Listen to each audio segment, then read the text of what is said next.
यार प्लस भातार बराबर देवर होला।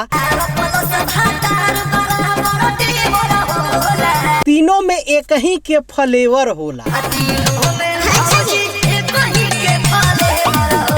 वाह क्या मतलब करिश्मा है भाई, इतना अच्छा लिरिक्स।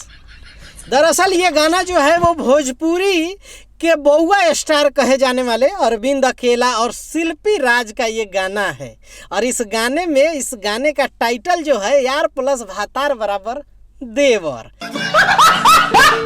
कैसे ऐसा मतलब ये करिश्मा ये लोग कर देते हैं, ऐसा सोच लेते हैं, ऐसा प्रेजेंट भी कर देते हैं। यार का मतलब क्या होता है, भातार का मतलब क्या होता है, और दोनों को जोड़ के जो मज़ा देता है वो देवर होता है। लेकिन ये हमें समझ में ये बात नहीं आई, ये अरविंद अकेला को कैसे पता है। भला शिल्पी राज कहती तो समझ में आता है कैसे कि उनका तो यार भी रह गया है, भातार भी रह गया है, लेकिन देवर, हाँ अरविंद अकेला कहलू देवर भी हो गया, तो 3 गो फ्लेवर हो गया कि नहीं हो गया।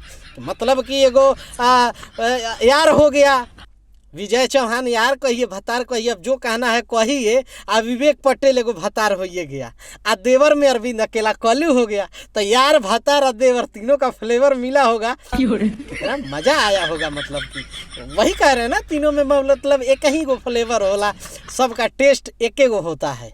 साला ये कैसे समझ में नहीं आया हमें कि ये कहीं गो फ्लेवर में टेस्ट ही ज़्यादा कुछ डिफरेंस नहीं होता है का। ज़रा बताइएगा आप लोग, अगर ज़्यादा एक्सपीरियंस होगा तो बताइएगा।